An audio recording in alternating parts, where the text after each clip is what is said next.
तो और मैं परमात्मा से बस यही दुआ करूंगी कि आप जो अपने हकों के लिए आए हैं, अपने इंसाफ के लिए आए हैं, वो आपको मिले।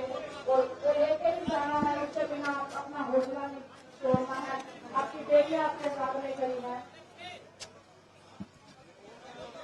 मैं सरकार से भी गुजारिश करती हूँ कि ऐसे हम भी देश के वासी हैं, अगर हम कोई आवाज उठाते हैं तो हर बार ये पॉलिटिकल नहीं होता है, हर बार उसको अलग जाति से अलग धर्म से नहीं जोड़ा जाना चाहिए। आपको हमारे परिवार की बात सुननी चाहिए, उनको कम से कम बैठ के बोलने का हक तो मिलना ही चाहिए। और ये नाजायज मांग नहीं है जो ये उठा रहे हैं, क्योंकि मुझे पता है जब मैं एक ऐसे परिवार से आती हूँ कि हमारे तो जमीन भी इतनी नहीं है, तो मुझे पता है मेरी माँ ने कैसे हमें पाला है, पोसा है।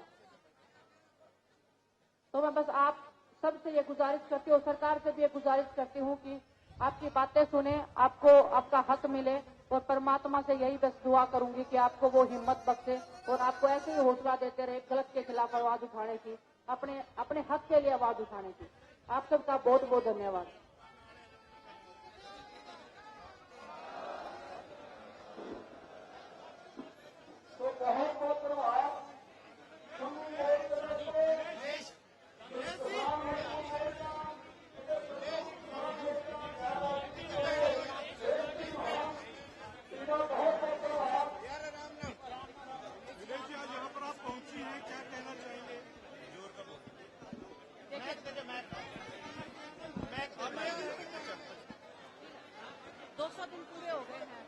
आंदोलन को पहले भी 13 महीने चला था।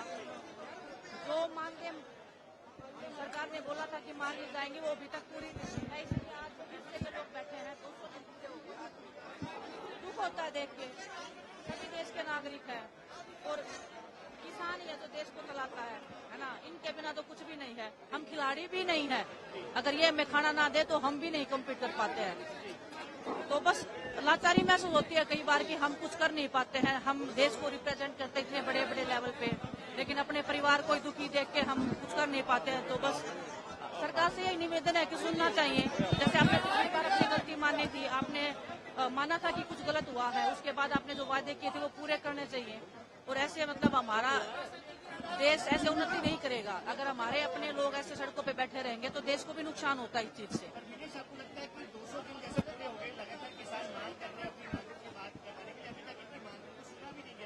वही बहुत दुख की बात है, वही बहुत दुख की बात है कि 200 दिन हो गए हैं अभी भी बैठे हैं। लेकिन हौसला देख के मुझे ऐसे लग रहा है कि हौसला जू का तू है ना। जब लंबा कोई आंदोलन चलता है तो लोगों में एक उम्मीद टूटने लग जाती है, क्योंकि हम ऐसी जगह से निकले। जब हम दिल्ली में बैठे थे तो हमारे भी हौसले ऐसे होते था कि पता नहीं कब मानेंगे, है ना। लेकिन हौसला देख के ऐसे लग रहा है कि आज पहला ही दिन है। हमारे परिवार को लड़ना आ गया है। शायद उनको पता लग गया है कि अगर उनको अपना हक चाहिए तो मेरे ख्याल से उनको सड़क पे आना पड़ेगा, उनको लड़ना पड़ेगा। और इन्हीं से देख के हमें भी मतलब बहुत हौसला मिला था कि हमें लड़ना सिखाया था, अपने हकों के लिए लड़ना सिखाया था, सच्चाई के लिए बोलना सिखाया था। तो बस मैं शुक्रगुजार हूँ परमात्मा की कि ऐसे परिवार में जन्म दिया उन्होंने, ऐसा मौका दिया मुझे कि इस परिवार को मैं जानूं, इस परिवार के दुख में सुख में हिस्सेदारी बनी रही मेरी।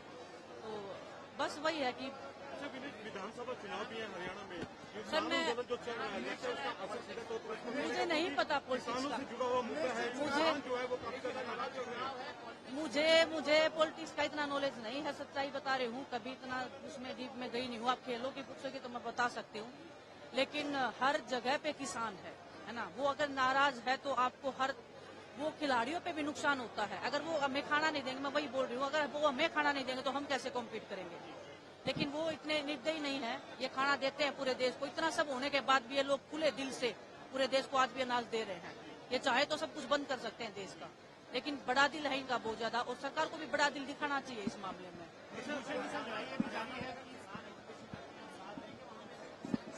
क्यों नहीं देंगे? मैं खुद, मेरी माँ ने खुद किसान मतलब खेत में काम, मैंने खुद खेत में काम किया है।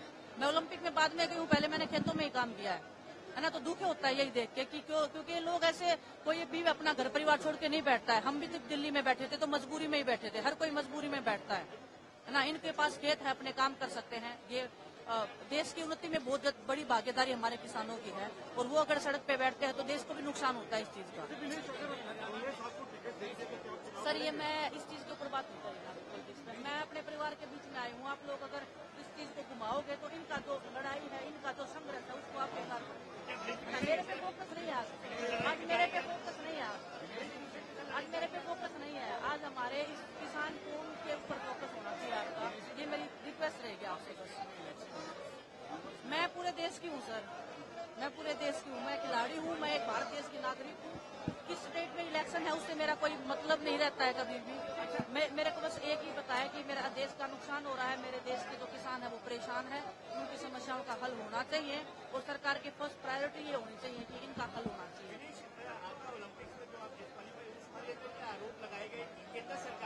सर मैं आपको यही बोल रही हूँ। आज अगर आप हमारे इस किसान कौम का अगर संघर्ष अगर आप दिखा सकते हो तो उसके ऊपर ज्यादा फोकस होना चाहिए। मैं अपने पे नहीं लेके जाना चाहती। मेरा जिस दिन बात होगा मैं आपको बुलाऊंगी, बात करूंगी, लेकिन ये आप उस चीज को अगर दूसरी तरीके में हम लेके जाएंगे तो इनका संघर्ष बेकार हो जाएगा, है ना। तो आप सब आ रहे हो यहाँ पे, आप लोग इनको कवर कर रहे हो, मेरे लिए बहुत बड़ी खुशी की बात है कि आप लोग साथ दे रहे हो। प्लीज इनके हक के लिए बोलते रहना, क्योंकि आपको भी पता है आप लोग भी कहीं ना कहीं ऐसे परिवार से आते हैं, तो आप सच के साथ खड़े रहिए और संघर्ष बेकार नहीं जाएगा, इतना मुझे विश्वास है, इतना मैं बोल सकती हूँ। धन्यवाद आप सबका।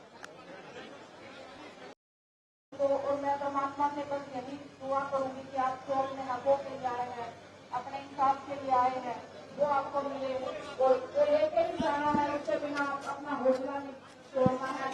आपकी बेटियां आपके साथ में खड़ी हैं। मैं सरकार से भी गुजारिश करती हूँ कि ऐसे हम भी देश के वासी हैं, अगर हम कोई आवाज उठाते हैं तो हर बार ये पॉलिटिकल नहीं होता है, हर बार उसको अलग जाति से अलग धर्म से नहीं जोड़ा जाना चाहिए। आपको हमारे परिवार की बात सुननी चाहिए, उनको कम से कम बैठ के बोलने का हक तो मिलना ही चाहिए। और ये नाजायज मांग नहीं है जो ये उठा रहे हैं, क्योंकि मुझे पता है जब मैं एक ऐसे परिवार से आती हूँ कि हमारे तो जमीन भी इतनी नहीं है, तो मुझे पता है मेरी माँ ने कैसे हमें पाला है, पोसा है। तो मैं बस आप सबसे ये गुजारिश करती हूँ, सरकार से भी ये गुजारिश करती हूँ कि आपकी बातें सुने, आपको आपका हक मिले, और परमात्मा से यही बस दुआ करूंगी कि आपको वो हिम्मत बख्शे और आपको ऐसे ही हौसला देते रहे गलत के खिलाफ आवाज उठाने की, अपने हक के लिए आवाज उठाने की। आप सबका बहुत बहुत धन्यवाद।